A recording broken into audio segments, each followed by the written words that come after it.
যিসকল পুৰুষ বা মহিলাই কেকৰ যদি প্ৰশিক্ষণ ল'ব বিচাৰিছে আমাৰ এনজিঅ'ৰ যোগেদি হয় মাত্ৰ 199 টকা দিলেই আপোনালোকে আমাৰ এনজিঅ'ৰ যোগেদি আপোনালোকে কেকৰ প্ৰশিক্ষণ ল'ব পাৰিব য'ত নেকি আপোনালোকে 2000 পৰা 2500 বা 3000 টকালৈকে আপোনালোকে পইচা দি পেলাই আপোনালোকে কেকৰ প্ৰশিক্ষণ অইন জেগাত লয় কিন্তু আমাৰ এনজিঅ'ৰ যোগেদি ল'লে আপোনালোকে মাত্ৰ 199 টকা দিলেই হ'ব আৰু লগতে আপোনালোকে দুখনকৈ সাৰ্টিফিকেট পাব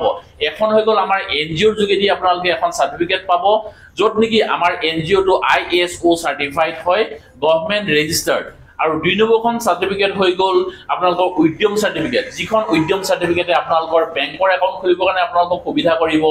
আৰু যিখন উদ্যম সাৰ্টিফিকেটে আপোনালোকে যদি ভৱিষ্যত যদি লোন লয় সেই লোন লওঁতে আপোনালোকৰ এই উদ্যম সাৰ্টিফিকেটখনে আপোনালোকক সহায় কৰিব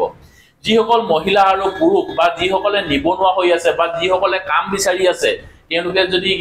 আমাৰ এনজিঅ'ৰ যোগেদি যদি আপোনালোকে যদি কেকৰ প্ৰশিক্ষণ যদি ল'ব বিচাৰে তেতিয়াহ'লে আপোনালোকে স্ক্ৰীনত দেখি থকা নম্বৰটোত আমাৰ লগত যোগাযোগ কৰক আৰু আপোনালোকে আপোনালোকৰ আধাৰ কাৰ্ড পেন কাৰ্ড এই ডকুমেণ্টছখিনি আমালৈ পঠাই দিয়ক তেতিয়াহ'লে আমি আপোনালোকক ৰেজিষ্ট্ৰেশ্যন কৰি দিম আৰু মাত্ৰ আপোনালোকে 199 টকাটো দিব লাগিব যদিহে আপোনালোকে এই কেকৰ প্ৰশিক্ষণ যদি আপোনালোকে ল'ম বুলি ভাবিছে অহা 9 নৱেম্বৰ তাৰিখে হ'ব ৰূপাই চাইডিঙত ৰাতিপুৱা 9 বজাৰ পৰা সেইকাৰণে আপোনালোকে দেৰি নকৰি পেলাই ফটাফট আপোনালোকে স্ক্ৰীনত দেখি থকা নম্বৰটোত আপোনালোকে যোগাযোগ কৰি পেলাই আপোনালোকৰ ডকুমেণ্টছখিনি আমালৈ পঠাই দিয়ক আৰু যিহেতু মই আপোনালোকক কৈ আছো যে এনজিঅ বুলি আৰু আমাৰ এই এনজিঅ'ৰ উদ্দেশ্য ব্যাখ্যা গোটেইখিনি কথা মই কৈ থোৱা আছে ইয়াৰ পিছৰ ভিডিঅ'টো আপোনালোকে চাই লওক আৰু এই গোটেই কথাখিনি বুজাই থোৱা আছে তাত আপোনালোকে ভালকৈ শুনি লওক অসমত ইমানবিলাক যে মানুহ যে সোমাইছে এই মানুহবিলাক কিয় আহিছে তাহাঁতেতো চাকৰি কৰিবৰ কাৰণেতো অহা নাই তাহাঁতে মেক্সিমাম যিমানবিলাক আহিছে তাৰে মেক্সিমাম বেছি সংখ্যক মানুহে ইয়াত ব্যৱসায় কৰিবলৈ আহিছে তাৰ মানে আপোনালোকে এটোৱে বুজিব লাগিব বা আমি এটোৱে বুজিব লাগিব যে অসমত ব্যৱসায় বহুত আছে কিন্তু আমাৰ অসমীয়া মানুহসকলে সেই ব্যৱসায়বিলাক দেখি পোৱা নাই এতিয়া আমি এটা সংকল্প লৈছো আৰু এটা মই আপোনালোকক কওঁ যে এটা এনজিঅ আমি গঠন কৰিছো হয় এটা এনজিঅ আমি গঠন কৰিলো আৰু এনজিঅ'টোৰ নাম আমি দিয়া হ'ল সোণৰ অসম হয় সোণৰ অসম ফাউণ্ডেশ্যন বুলি আমি এটা এনজিঅ গঠন কৰিলো যিটো এনজিঅ আমি নেশ্যনেলাইজ কৰি লাইসেন্স আমি অলৰেডি উলিয়াই ললো য'ত নেকি আমাৰ পেন কাৰ্ড আছে টেন কাৰ্ড আছে ডিন সাৰ্টিফিকেট আছে ৰেজিষ্ট্ৰেচন আছে 12 আছে 80G আছে ISO সাৰ্টিফাইড আছে মানে এভৰিথিং A to Z যিমান কেইটা আমাৰ ডকুমেন্টছ লাগে এখন লাইসেন্সত মই ইতিহাসে বুজি পাইছো এখন লাইসেন্স সম্পূৰ্ণ কৰিবলৈ 12খন সাৰ্টিফিকেট লাগে এই 12খন সাৰ্টিফিকেট হোৱাৰ পাছতে এখন সম্পূৰ্ণ লাইসেন্স হয় আৰু আমি এতিয়া এই গোটেই 12খন লাইসেন্স পাবৰ কাৰণে আমি সক্ষম হলো য'ত নেকি এতিয়া আমি অল ওভাৰ ইণ্ডিয়াত এতিয়া সোণৰ অসম ফাউণ্ডেশ্যন হিচাপে আমি এটা এনজিঅ কাম কৰিব পাৰো হয় সোণৰ অসম ফাউণ্ডেশ্যন আৰু এই এনজিঅটোত আমি এতিয়া সকলো ধৰণৰ আমি কাম কৰিব পাৰো যিমান বিলাক ধৰক এতিয়া এনজিঅ বিলাকে কৰিব পৰা কাম আছে গোটেই বিলাক কাম আমি কৰিব কাৰণে আমি পাৰমিশনটো লৈ ললো সাধাৰণতে কি হয় মানুহে এনজিঅ বুলি ক'লে ভাবে মানে অকল এটা দিশতে কাম কৰে বুলি বা এটা দিশতে কাম কৰিব পৰা পাৰমিশন থাকে বুলি তে মই এনে উদাহৰণ দিছো সাপোজ ধৰক কোনোবা এখন আশ্ৰম চলাই আছে তে আশ্ৰমখন চলালে ধৰক তেওঁ অকল ধৰক আশ্ৰমৰ ওপৰতে মানে পাৰমিশনটো লয় বা ধৰক কোনোবাই ধৰক দুখীয়া সহায় কৰি আছে তেওঁলোকে ভাবিব যে অকল আমাৰ কামটো দুখীয়া সহায় কৰাই তেওঁলোকে তেনেকুৱা ভাবি লয় আৰু আমাৰ এতিয়া এই এনজিঅ'টোৱে সকলো ধৰণৰ যেহেতু কাম কৰিব পৰা যায় বা যাব আমি যেহেতু পাৰমিশন গোটেইবিলাক লৈ ললো এতিয়া আমি বিশেষকৈ যেহেতু আমাৰ অসমত সমস্যা বহুত আছে আমি বহুত ধৰণৰ কাম কৰিব লাগে কিন্তু বিশেষকৈ মানে মই দুটা সমস্যাৰ অকমান গুৰুত্বটো মই বেছি দিছো আৰম্ভণিতে আমি সকলো দিশতে কাম কৰিম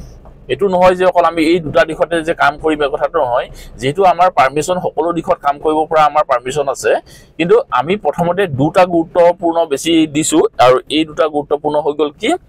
এটা এক নম্বৰ কথাটো হৈ গল কি খেতি হয় খেতিৰ ওপৰত আমি বেছি গুৰুত্ব দিছো আৰু এটা হৈ গল কি আমাৰ নিবনুৱা সমস্যাৰ ওপৰত এই খেতি আৰু নিবনুৱা এই দুটাত আমি গুৰুত্বটো অকণমান বেছিকে দিছো তাৰ পিছত পৰ্যায়ক্ৰমে আমি বাকিবিলাক দিশৰ ওপৰতো আমি কাম কৰি যাম বুলি আমি মনত সংকল্প লৈছো আৰু কাম কৰিও যাম কিন্তু আৰম্ভণিতে আমি এই দুটা দিশ বাছি লৈছো আৰু এই দুটা দিশতে এতিয়া আমি কাম কৰিবৰ কাৰণে এতিয়া আমি আৰম্ভ কৰিছো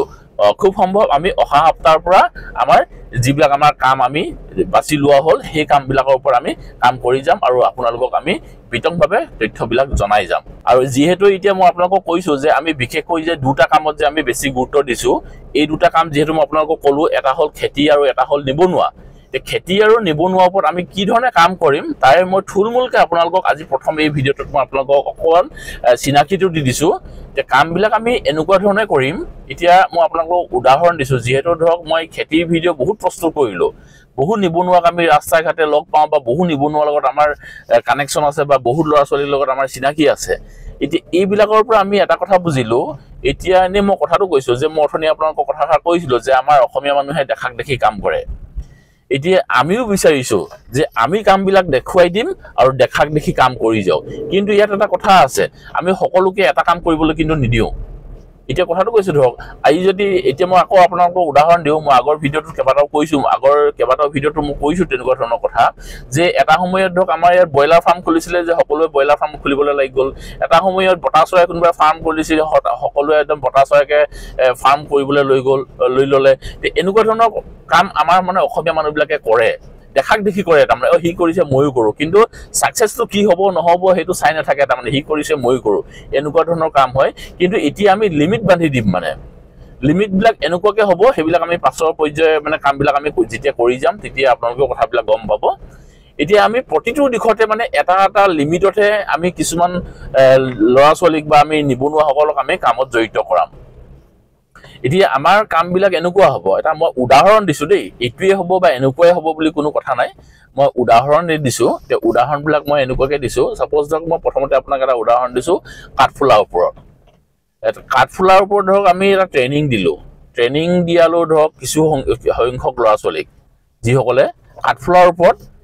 ইন্টাৰেস্টেড হয় আমি সকলোকে কোৱা নাই যে সকলোৱে কাঠফুলা কৰক বুলি যিসকলে ইন্টাৰেস্টেড হয় আমি অকল সেই সকলক কৈছো যিসকলে ইন্টাৰেস্টেড হয় তেওঁলোকে কাঠফুলাৰ ওপৰত ধৰক আমি এদিনীয়া দুদিনীয়া তিনিদিনীয়া বা এসপ্তাহ আমি কিবা এটা ধৰক দিন এটা ঠিক কৰি দিম তে সেই দিনটোৰ ওপৰতে ধৰক এটা ট্ৰেইনিং হ'ব কাঠফুলাৰ ওপৰত কাঠফুলা কি ধৰণে খেতি কৰা হ'ব কি ধৰণে মাৰ্কেটিং কৰা হ'ব আৰু এটা কথা চাওক মাৰ্কেটিংটো বহুত ইম্পৰ্টেণ্ট আমি কাম এটা অকল প্ৰডাকশ্যন কৰিলে নহ'ব কামটো সাকসেস হ'বৰ কাৰণে মাৰ্কেটিংটো লাগিব আমি মাৰ্কেটিংলৈকে আমি যাম মাৰ্কেটিংটোলৈকে আমি মানে গোটেইখিনি দেখুৱাই দিবৰ কাৰণে আমি চেষ্টা কৰিম সেইকাৰণে আপোনালোকেও আমাক সমৰ্থন জনাব লাগিব আৰু আমিও আপোনালোকক যিমানখিনি পাৰোঁ সমৰ্থন জনাবৰ কাৰণে চেষ্টা কৰিম আৰু আমি সকলোৱে একেলগত আমি কামবিলাক কৰিম এতিয়া মই আপোনাক যিহেতু ক'লো যে কাঠফুলাৰ ওপৰত ধৰক আমি যদি ট্ৰেইনিংটো দিওঁ আমি মাৰ্কেটিং যদি দেখুৱাই দিওঁ সেইটো সময়ত সেইটো বিষয়ত এখিনি ল'ৰা ছোৱালীয়ে ধৰক কাম কৰি থাকিব তাৰপিছত আকৌ ধৰক এতিয়া এনেই মই কথাটো কৈছো আই টি আই ক্ষেত্ৰত এতিয়া ধৰক ইলেক্ট্ৰিচিয়ান আমাৰ অসমীয়া ল'ৰা ছোৱালী কিন্তু ইলেক্ট্ৰিচিয়ান নাই একদম মিনিমাম বহুত কম আছে এতিয়া আমি কিছুমান ইলেক্ট্ৰিচিয়ানৰ ওপৰত আমি ট্ৰেইনিং দিম এসপ্তাহ হওক এমাহ হওক দুমাহ হওক যেইদিনে নহওক লাগে সেইটো বিষয়ে আমি আপোনালোকক পাছত জনাই দিম মই আপোনালোকক আজি উদাহৰণ হিচাপে কথাখিনি কৈছো যে ইলেক্ট্ৰিচিয়ানৰ ওপৰত ধৰক আমি এটা ট্ৰেইনিং দিলো সেই ট্ৰেইনিঙত ধৰক এখিনি নিবনুৱা জড়িত হ'ল বা এখিনি ডেকাচাম জড়িত হ'ল তাত আমি ট্ৰেইনিং দিলো সম্পূৰ্ণ আমি তেওঁলোকক গোটেই তথ্যবিলাক দি মেলি ধৰক আমি তেওঁলোকক বজাৰত এৰি দিম তেতিয়া তেওঁলোকে ধৰক নিজে নিজে ইলেক্ট্ৰিচিয়ানৰ কাম কৰি বুলি তেওঁলোকে ধৰক নিজে এখিনি খাব পাৰিব